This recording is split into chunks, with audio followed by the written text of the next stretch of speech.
Good morning, Moray Rabotai. We are continuing on Mesechet Avodah Zarah. We are on Daf Nun Amud Bet, 6 lines from the top of the Amud. Today's Amud is being learned. L'schut refuah shelema of Rachel Simcha bat Nahid, that should have a full refuah shelema. Amen. So we started the digression of the Gemara. The Gemara brought a braita from a interesting braita that's difficult to understand from Rav Yosef bar Abba, which says in the name of Rabba bar Yirmiyah, who brought with himself a difficult braita, would collect braitas that are difficult to understand and would go around trying to see if anybody could really be meyashev, understand and have an insight to explain all the pieces of this braita. So because we said one that was related to Avodah Zarah, now the Gemara digresses with the same lineup to something that has really nothing to do with Mesechet Avodah Zarah, and then at the bottom of the Amud, we're going to go back to Mesechet Avodah Zarah again. So let's begin. Says the Gemara, Amar Rav Yosef bar Abba, Ikla Rabba bar Yirmiyah latrin. Rabba bar Yirmiyah came to our place. Ve'ata va'aiti matnita biyadeh. He came and he brought with himself a braita, which is difficult to be miyashev, difficult to understand. Says the Gemara, what's the problem? This is initially speaking about a comparison between Shvi'it and Chol HaMoed. What does Shvi'it have in common with Chol HaMoed? The sabbatical year, you cannot plow the land, you cannot work the agricultural system the way you do it in a regular year. 6 years you work, the Shana Shvi'it is going to be basically a Shabbat for the land, Shabbat la'aris, not Shabbat for you, but Shabbat for the land. So you don't work. But there are certain things that are mutar, most of the things are asur. There's another period of time that also is asur to work the land, and that is Chol HaMoed. Mesechet Chol HaMoed, we don't want to do things unless they're going to be detrimental for the trees. So that's also shares with Shana Shvi'it, that you cannot work the land. So it says this braita, matli'in u'mezamin b'shvi'it, ve'en matli'in u'mezamin b'moed. There's a difference between Shvi'it and Moed. That in Shvi'it, you could do matli'in. If you find worms inside the tree, you could take the worms out. Umezamin, according to Rashi, means that you are plugging holes in areas that could be damaging the tree. You plug them up, and that causes the tree not to die. Or that you are, putting a little bit of zevel, a little bit of fertilizer with water, minimal amount, to just make it live. You could do that on Shvi'it, but you cannot do those 2 items on Chol HaMoed, Asur. Fine. Then the Braita says, Kan vekan, both on Shvi'it and on Chol HaMoed, En megazmin, you cannot do gizum. That means they would prune the branches of the tree, and it has to be timely, in order for the tree to grow more branches from the side of that cut off place, and the new ones will be stronger, will be more. That's a part of the chokhmah that it takes to, I'm sure we would appreciate these things more if we were experts in agricultural system and the way keeping trees and gardens would work. But again, part of the avodah was you would cut off certain trees, extra trees, and that would give more koach to the tree to grow new branches for the upcoming year. That you cannot do, not on Shvi'it and not on Chol HaMoed. Asur. Because it's avodah hakarka, you can't do it. V'sachin shemen legazum ben b'moed ben b'shvit. But what you can do in both of them is, when they would cut these branches, nowadays sometimes they have paint that they put on it in order to protect it and also make sure that it doesn't grow from the same place. Back in the day, they would smear it with oil. That you could do. The cut off branch, the surface of the cut off place of the branch, you would smear that with oil and that would be fine. So says the Gemara, he brought this braita. He didn't explain his question. He just said this braita, and he would go around and say, does anyone understand this? This is impossible braita. You can't understand this braita, how the beginning and the end come together. And he would say, Velet nagar velo bar nagar de yifrakine. There is no Chacham and not a son of Chacham that could understand this. There are extra Gemaras right here. Two of them. So he would go around with this braita in his hand, right, Rabba Bar Yirmiyah, and say, I don't understand this. Can anybody explain this? So that's what the Gemara presents. Now, we don't even know what the question is. So says the Gemara, Amar Ravina. This time, previous time was Rav Sheshet. This time is Ravina, right, the co-author of the Gemara. Ravina says, well, I'm not a big Chacham, but I'm going to attempt. I'm going to take a shot at this. Amar Ravina, ana lo nagar, ana, I'm not a Chacham. Velo bar nagar, I'm not even a son of a Chacham. Umefarakin aleh, and I will try to explain it. Let's analyze the question. My kakashale. What is bothering Rabba Bar Yirmiyah in this braita? So the Gemara is going to attempt several attempts and say, this can't be the question. This can't be, this can't. And then it's going to say, okay, you know what the question is? This is the question. And then he's going to attempt an answer and then an alternative question and answer as well. That's the structure of the next about 15 lines in the Gemara. So says the Gemara, if you want to suggest that the question of Rabba Bar Yirmiyah in this braita is to contrast Moed and Shvi'it, and the question goes like this: Mai shena Shvi'it de Shari, umai shena Moed de Asur. Why is in Shvi'it mutar to do the first two items that the braita says it is mutar, right? You could do matli'in umezahamin b'shvi'it velo matli'in umezahamin b'moed, right? You could take the tolat, the worms out of a tree to protect the tree on Shvit and the seventh year, but you can't do it on Chol HaMoed. So it says the Gemara, midami. Ravina says, is that even a question? That cannot be the question, because that's not similar. Shvi'it melacha asar rachmana tircha shari.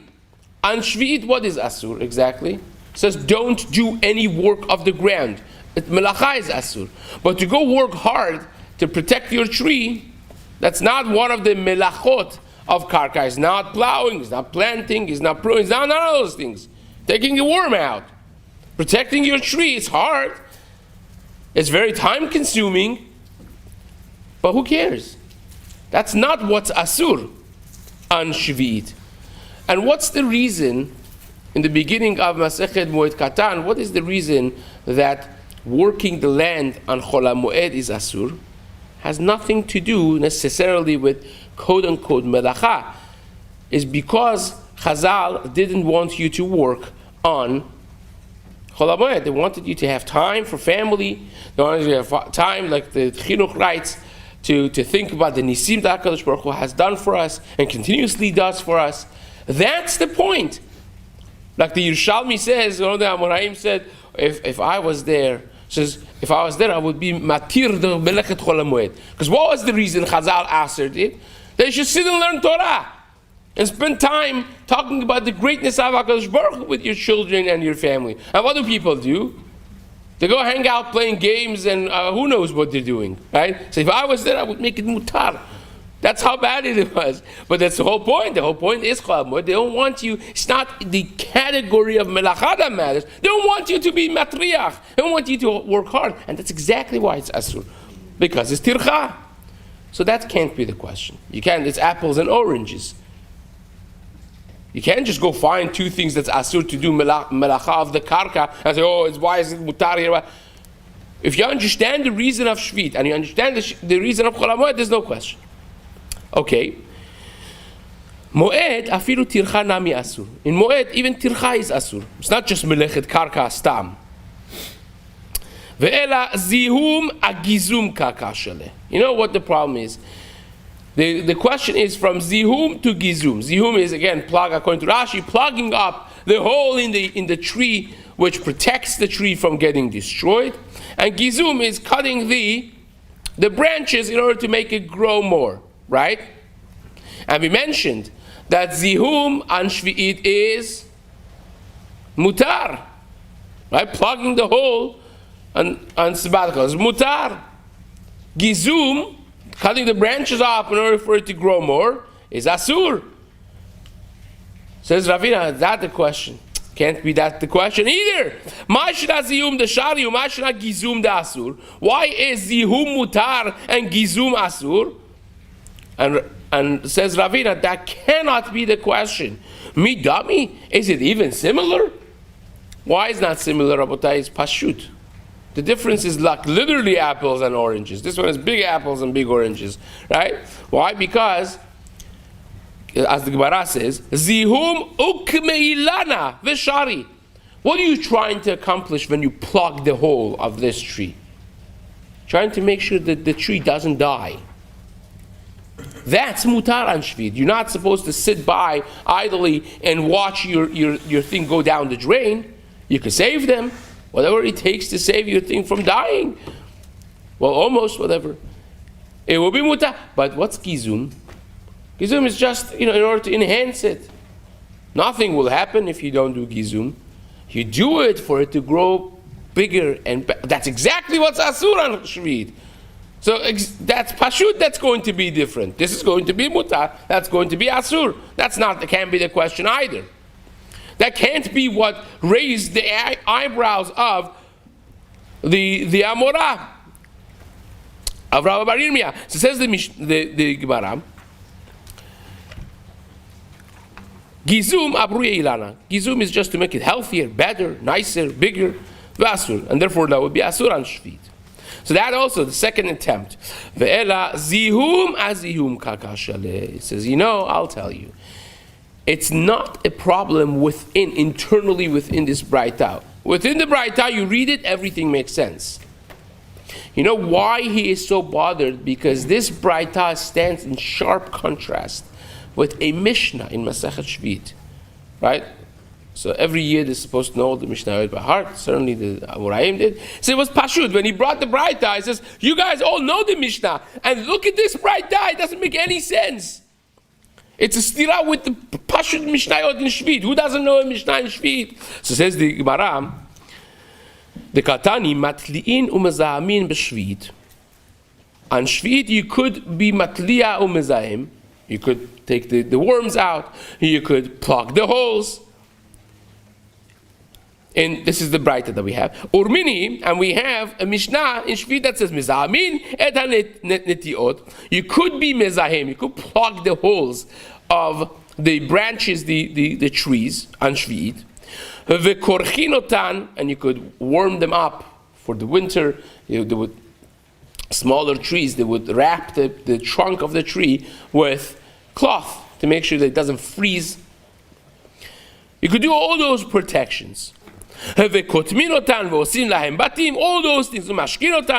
ad Rosh Hashanah, until the Rosh Hashanah of Shvit. You with me?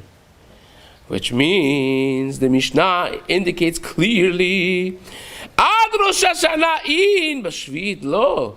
That you could plug the holes of the trees is only until Rosh Hashanah of Shvit. Once Rosh Hashanah hits, you cannot plug the holes of trees on Shvit. So how do you deal with that? The Mishnah clearly says, on Shvit itself, you cannot plug the holes. And now this Braita says, yeah, Mazamin, you could plug the holes. That's his problem. So he suggests, Ravina suggests, but Dilma, maybe the answer would be, Kede Rav Ukva Bar Chama. Like Rav Ukva Bar Chama, the Amar Rav Ukva Bar Chama, Trei Kishkushi Havu. There are different levels of doing Avodat Karka. chad le'abruye ilana, ve'asur, ve'chad le'satume, pili ve'shari. One of them, they would, in the olive trees, they would dig a little ditch type of thing around the base of the trunk. But there are two different types of doing it. There are two different types of doing it. One would be a little deeper, and it would be for karkushi, for the ditch that they would do. It would be for covering the holes that would expose the roots of the tree. That's mutar. If you have some of the roots sticking out, and you dig around to cover those roots, that's protection. You don't want them to be aired out and dry. So that's mutar. But if you're doing it in order to get more water and better zibul, that's asur. So if you ask a simple question, can I dig a little bit around remove the earth, the dirt around the base of the trunk of an olive tree on Shvit? If you ask that question, the answer would be, depends. Why are you doing it? If you're doing it to protect the roots, yes, mutar. If you're doing it to make the tree better, no, asur. Right? So it's the same verbiage for the avodah. It's doing karkushi, is digging a little ditch. But says the Gemara, one of them is to protect the ilan, and it's going to be mutar, and the other one is la'abruye ilan, to make it better, and that would be asur. If it's to cover up and plug up the holes and cover up the roots, that would be a different story, would be mutar. So says Ravina, here also maybe is the same thing. There are two different types of doing this. Hachanami terezihu mieve. Here also there are two different types of doing this plugging up, according to Rashi, or watering and putting zevel, according to Tosfot. Since says the Gemara, chad le'ukmi ilan. Now, one of them is to protect the basic well-being of ilan not to dry up, and that would be mutar. V'shari v'chad la'abruye ilana. And one of them is just unnecessary things. It makes it better, but it's not really necessary. Not every problem that a tree has is an existential problem.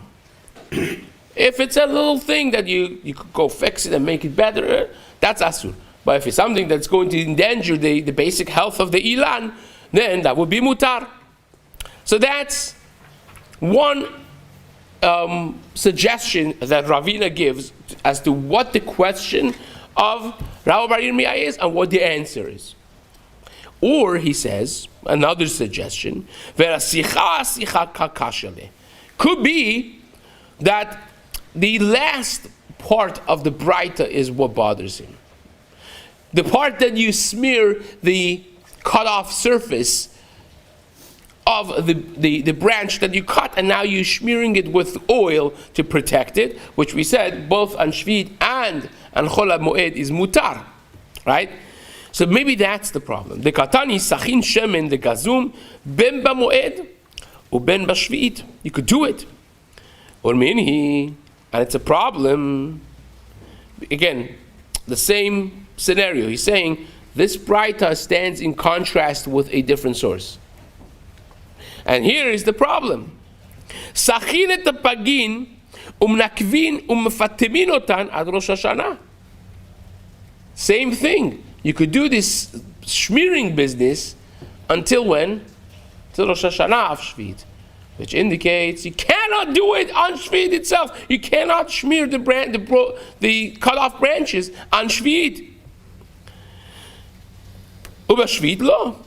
The Gemara says, wait a second. Midami? Is that even a comparison? Hacha ukmi ilana veshari, hatam pitume pera ve'asur. Over there is not talking about smearing the branches. Listen to the language. Sachin et pagin. Pagin are the young sprouts, the young developing te'enot, figs that are growing. So what they would do is they would smear the outside and the hole on the bottom with oil. This way, I guess, I'm not sure exactly how the science of it works. Rashi and other Rishonim say it would be shamen, it would be more juicy. I think it would stop them from maybe evaporating a lot of things, because it would plug them from being able to lose a lot of the juice inside. Maybe it would stop things from getting inside. However that the science of it worked, that's how they would do it in the beginning, and it would become juicier and bigger and nicer. That's what you would do. Smearing fruits and smearing the branch is not the same thing, says the Gemara. The branch you're doing it is existential. If you don't do it, the tree gets ruined. The fruits, you're doing it because you want them to be more geschmack. If you don't do it, nothing burns, nothing gets destroyed. And therefore, says the Gemara, it's not comparable at all. It's true that you could do it on Rosh Hashanah and not on Shvit, but that's because over there, Hatam Pitu Mepera is just making the fruits, the perot, nicer, and that would be Asur. On Shvit, you cannot do that. Amale Rav Sama Beret Rav Ashi Ravina. So this was Ravina's suggestions. Ravina until now, for the past 25 lines, Ravina was suggesting, says, what's the question? It can't be this, can't be this, oh, must be this. That would be the answer. Or maybe it's this, and that would be the answer. He's going through the whole thing. So now, Rav Sama Beret Rav Ashi tells Ravina Bar Yirmiyah, or the Rabba Bar Yirmiyah, he says, you know what the problem is? Sicha de moed azihum de moed kakashale. Says, I'll tell you what the question is. And why he said there's nobody that could answer this. Listen to this. This is probably the best of them all so far. Says the Gemara, his problem is Sicha de moed azihum de moed. Both of them are talking about Chol HaMoed. Let's review in our minds what halacha we have suggested so far in the Braita in Chol HaMoed. So I'll ask you, smearing the oil on the cut off tree branch on Chol HaMoed, mutar or asur? Mutar. That's what it says clearly, right? The only thing that you could do both on Shvit and on Moed is this smearing oil business, right? Now, how about zihum? You want to plug a hole in the tree on Chol HaMoed? We said on Shvit is mutar, on Chol HaMoed is asur. So, it says there, how does that make sense? Both of these are to protect the well-being, basic well-being of the tree on Chol HaMoed. Talking about the same type of thing you're trying to do at the same time on Chol HaMoed. Both of them are, let's call it, existential problems for the tree. You want to protect the well-being of your tree. Why is one mutar and the other asur? It makes no sense. Michti, hai okumi. One of them is, both of them are, this one is okumi ilana, is to protect the basic well-being of the tree. V'hai okumi, and the other one also is to protect the basic well-being of the tree. Ma'ishena hai deshari, therefore why is it that smearing is mutar, u'ma'ishena hai dasur, and what's the difference with the other one, which is to plug up the holes, that would be asur. And says the Gemara, Hainu dekamare, and that's why Rabbi Bar Yirmiyah said, Let nagaru bar nagar di'ifrekine. There's nobody that could answer this. No chacham could answer this. It's a blatancy there within the same thing itself. That's really the question. Fine. And again, the obvious question is, why did Ravina not chap this? This is like such a blatant question, right? And there are achronim that get into this without discussing it right now. Says the Gemara, Amar Rav Yehuda, back to Avodah Zarah now. Well, this was a little tangent, right? We learned a lot of halachot about Shvi'it and about Chol HaMoed right now, right? I always say, it used to be like 30, 40 years ago, Chol HaMoed was much more Chol than Moed. And people thought, oh man, everything is mutar, as long as you don't forget to say Ya'aleh v'yavo. You have to go back if you miss. But the truth is, Chol HaMoed is way more Moed than Chol, halachically speaking. Much more things are asur on Chol HaMoed than they are mutar. Like the basic mindset has to be everything that on Shabbat is Asur on Chol HaMoed, unless otherwise known, right? Now there are exceptions, of course. The certain melachot don't apply, right? Melachat Havara, this, but Baruch Hashem, lately the people ask more questions. This mutar, is that mutar? But Chol HaMoed, a lot of the whole Mesechet Moed Katan is explaining Chol HaMoed, basically. So says the Gemara, now back to Avodah Zarah. Amar Rav Yehuda, Amar Rav. Rav Yehuda said in the name of Rav, Avodat Kochavim she'ovdim oto b'makel. If you have an Avodah Zarah, that the way of service of the Avodah Zarah is through makel, through sticks. They would play with sticks. They still have, some cultures have this, that they have special dances with 2 sticks in their hand and they play music with them, or like simply drumming in front of it, right? That's the part of the Avodah. And it's important going through Mesechet Avodah Zarah to notice that there are certain things that are considered regular Avodah for anything and everything. Like shechting, and then there are the specific types of idols that they have their very specific, unique way of service. So we spoke about Markolis in the beginning of the Perek, right? That they would throw stones at it, put stones on it, whatever it is. So that was the way of Avodah Zarah of Markolis. Peor, which we're going to get to in just a moment, it would be also another type that they would defecate in front of it. So that would be the way of Avodah Zarah. So says Rav Yehuda Amar Rav, if you have Avodah Zarah, that the way of its service is with makel, with sticks, shavar makel befareha chayav. If you broke a stick in front of it, that's like shchita, right? And that you're chayav. You did Avodah Zarah d'oraita, because it is like shchita, and also is the way that this Avodah Zarah is served. Zarak makel beparaba. If you just threw it in front of it, you're patur, because you didn't break it. Amar le Abaye the Rava. Abaye said to Rava, Mashna shavar dehava le ke'en zvicha. Shvira, I understand why it's asur, because it's like cutting. You're breaking something, like you break the neck through shchita. You broke the bakel. I understand. So zarak nami, throwing it also should be asur, because it's like nesicha. It's like pouring. It's like pouring the water, pouring the wine. That also should be asur. Zaraknami abale ke'en zrika. Amale, he answered him, he said, good question, very good question, but it's different. Because ba'ina zrika mishtaberet. When you pour wine or water, when it hits the ground, it splashes to pieces. So that's also, it breaks to different pieces. And this one, the makel, the stick that you throw, nothing happens to it. So it's not really domeh. Not every throwing or pouring is pouring. The whole point of it is you pour it and it spreads. Here, nothing happens, therefore it will be mutar. It will be patur, not mutar. Veleka. So the Gemara is now going to ask from a very interesting topic, getting into Baal Peor. Says, what happens if you go feed some excrement in the mouth of the Avodah Zarah? Or you dip the Avodah Zarah in excrement. Or you take a bucket of urine and pour it in front of the Avodah Zarah. So, by Peor, that's exactly how they did it. And the Gemara is going to say, wait a second, I understand if you pour some urine, that's like Nisuch HaMayim, Meraglaim, right? But if you put some excrement in front, in front of it, how in the world is that asur? That doesn't break.